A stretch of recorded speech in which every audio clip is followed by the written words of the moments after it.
De la naissance d'un enfant au transfert d'un patrimoine, chaque situation est unique et mérite d'être bien vulgarisée par des conseillers dans le domaine. Voici la chronique des bonsconseils.com avec Éric Veilleux et Bernard Paquette, conseillers en sécurité financière chez Des Bons Conseils Incorporés. Depuis plusieurs semaines qu'on reçoit les gars de l'équipe des Bons Conseils en alternance. Des matins, c'était Bernard Paquette, d'autres matins, c'était Éric Veilleux. Et pour la dernière de la saison, on a le bonheur d'avoir les deux gars en studio. Salut! Bon matin. Comment ça va? Ça va très bien. Bon, ça va très super. bien. On veut pas que ça finisse, fait que les deux, on voulait venir. Ben, c'est super le fun. Oui, c'était le fun d'avoir en alternance, mais là, ce matin, on finit ça en beauté. Ça va être plaisant. On va jouer à c'est qui le meilleur. C'est vrai? Mettons, là, on fait un pari d'avance. Qui est le meilleur avant qu'on commence? Oh non, je là-dessus, faut jouer à quoi? Ouais. Pour bien parler, c'est lui. Non, mais ce qu'on pourrait faire, par exemple, c'est parler un peu de hockey, juste, tu sais, même si on prend plus de temps ce matin, là. Avez-vous regardé le match hier? Ouais, un bon bout. Prédiction? La game à Vegas va être tough, raide. Va être raide, mais en même temps, ils ont tellement été dans la game depuis les trois. Il y a peut-être la première partie qu'on dirait qu'il y a eu de l'ajustement à faire. Ouais. Les trois dernières games. Vendredi soir, ça a été tough, mais on est allé la chercher pareil. Ouais, opportuniste, c'est clair. M. Veilleux, votre prédiction? Moi, je pense que ça va brosser à Vegas. Avec la foule là-bas, puis tout, là. Ça va Il être va dur. falloir, je veux bien croire que Carey Price va être focus, là, mais il va falloir en mettre dans le but aussi. Le reste que personne se serait attendu qu'on parle de la troisième ronde des séries. Jamais. Puis qu'on ait, pour le... qu'on ait l'espoir d'aller en finale de la Coupe Stanley. exact. On n'aurait pas cru ça il y a quelques semaines. Là. Je suis tout de l'over, moi. Tant qu'à moi, là, Ouais. on est sur des chiffres d'over, puis je suis content, la restauration ici peut en profiter un peu de ces matchs-là. Ben oui. Absolument. Économiquement, c'est Oui, vraiment bon. tout à fait. Parlant d'économie, on est là pour jaser d'argent, ne veut pas. Puis ce matin, on va parler de taux d'intérêt parce qu'il est arrivé quelque chose de majeur comme annonce dernièrement. Ouais, ben la semaine passée, il est tombé une petite bombe un peu sans aviser. La Fed a décidé de commencer à monter le taux d'intérêt. OK. Si les gens regardaient un peu le relevé boursier, puis tout, il y a eu un petit impact sur les marchés parce que on sait très bien que quand les taux d'intérêt montent, c'est moins bon pour l'économie, pour les emprunts, pour les entreprises. Donc, il y a comme eu un avis. Ils ont comme avisé que tranquillement, pas vite, les hypothèques allaient monter. Puis tandis que quand que les États-Unis tous, ben on a Tchoum à côté, fait qu'on peut se penser que ça va monter aussi ici, là, d'un petit quart de point dans pas long. Là. C'était comme un peu imprévu, c'est ce que je comprends. Là. Ben, on savait que ça allait arriver, mais je pense que c'est arrivé plus vite que le monde pensait. Donc, les marchés ont réagi, il y a eu de la correction qui s'est faite, puis ça, je disais ce matin, c'est important que les gens savent que la correction, pour faire de l'argent, ces marchés boursiers, ça en prend des corrections. Ouais. Faut rester là, faut rester investi, puis s'il y a quelque chose, je pense que présentement, il va se présenter des occasions d'affaires sur les marchés. Opportunité, exactement. On réagit comment, mettons, en tant que client, là, en tant que personne qui a des placements quand ça monte comme ça? Mais à la base, quand on rencontre nos clients, la première chose qu'on fait avant d'investir, que ce soit 1 $ ou 100 000 $, on remplit un profil d'investisseur. Puis dans les questions qui se présentent dans le profil d'investisseur, il en parle de qu'est-ce qu'on est capable de tolérer comme baisse. OK. Mais c'est important quand les gens répondent. Tu sais, c'est facile sur papier, du gars, moi, je suis capable de prendre 10 à 20 de drop. Pas de misère avec ça. Mais réellement, quand ça l'arrive, c'est sûr que ça vient jouer dans nos émotions. Parce que je n'ai souvent parlé, l'argent, c'est pas un objet, c'est des émotions. Oui. C'est des sacrifices, c'est des... C'est de C'est du l'intangible. travail. Exactement. C'est tout ce que tu as fait pour l'accumuler qui est pénible. Fait que, bref, c'est de se rappeler justement que des hausses et des drops, ça reste virtuel. Tu sais, que Donc, ça se réajuste. Ben, exactement. Donc, c'est d'être patient.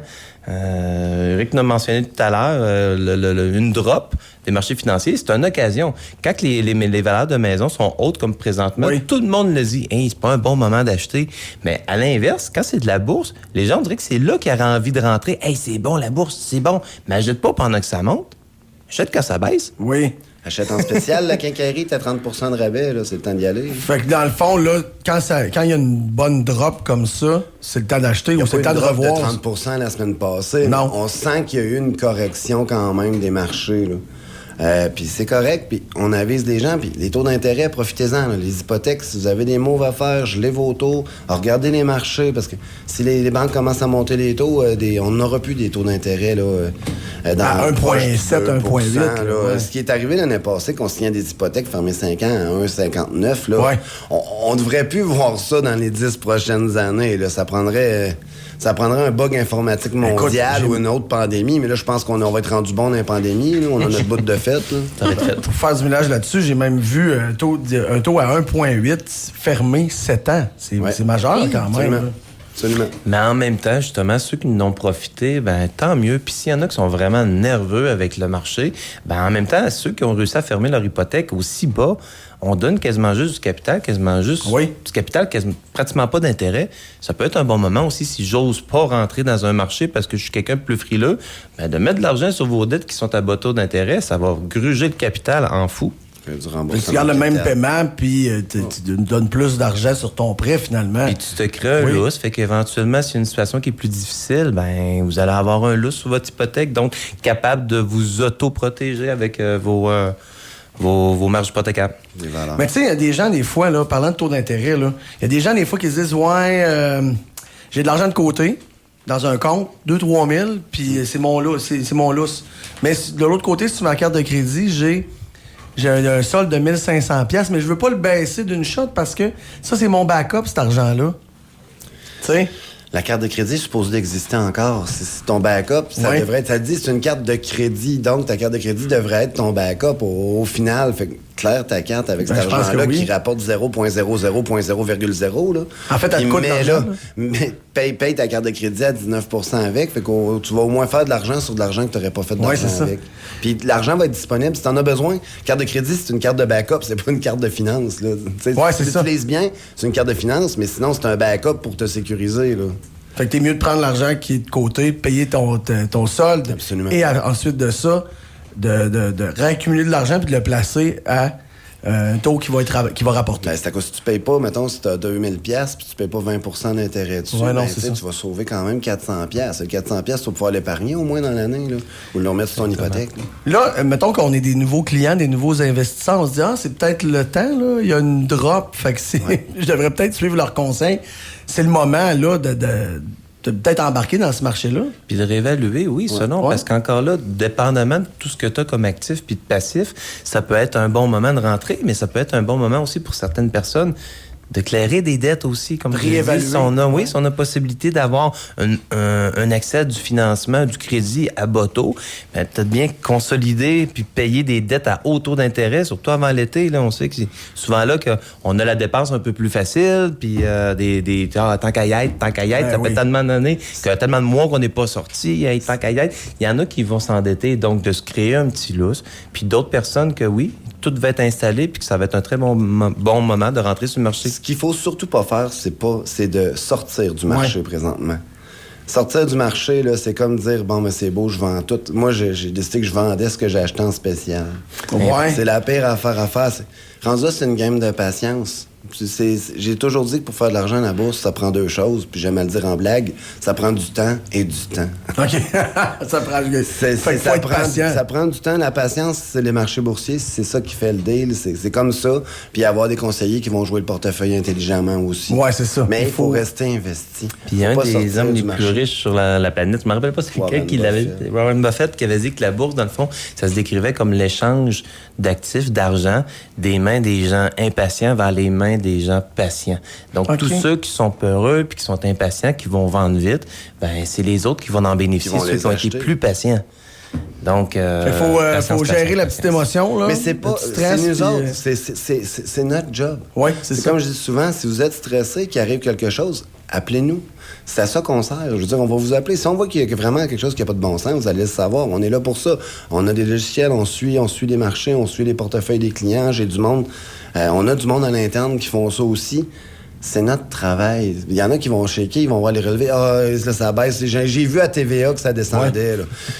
Pas de panique. Jamais que TVA va dire « Hey, la bourse a super bien été à monter de 1000 points aujourd'hui. » Ça fait pas du sensationnalisme. C'est sûr. Ça ressemble à quoi chez Des Bons Conseils cet été? Les services demeurent disponibles? Absolument. Vous partez en vacances, j'imagine? Il y a des vacances, mais il y a toujours des gens. On a un cellulaire qui est notre boîte à répondre, pas mal beaucoup. Il y a toujours quelqu'un au bureau qui est disponible. Non, il faut que le service continue, c'est normal. C'est l'avantage d'être en équipe. Justement, on est capable de se dispatcher, qu'il y ait toujours un service au moins de base. Ça sera notre dernière chronique pour avant l'été. Je vais vous souhaiter des belles vacances, un bel été également, puis j'espère qu'on va avoir l'occasion de se reparler à l'automne. Absolument. Puis merci d'être venu enseigner ou renseigner les auditeurs sur les taux d'intérêt, les marchés financiers, les prêts, les assurances. Il y a tellement un monde là-dedans qui peut être pas évident. Ça peut paraître compliqué. Oui. Mais quand on le fait simple, c'est de rendre ça simple et agréable. Puis je pense que c'est la force chez Les Bons Conseils, c'est ça. Lesbonsconseils.com, vous aurez tous les détails pour rejoindre Bernard Paquette et Éric Veilleux. Bon été, les gars. Merci. Merci à vous deux. Salut. Bye-bye. Bye-bye. Desbonsconseils.com vous a été présenté par Éric Veilleux et son équipe située au 135-25 boulevard Lacroix à Saint-Georges. De la naissance d'un enfant au transfert d'un patrimoine, différentes stratégies s'offrent à vous. Parce que chaque situation financière est unique, vous devez vous assurer d'en tirer le maximum. Notre équipe d'expérience est là pour vous donner les bons conseils dont vous avez besoin. Communiquez avec nous au 228-72-24 ou desbonsconseils.com.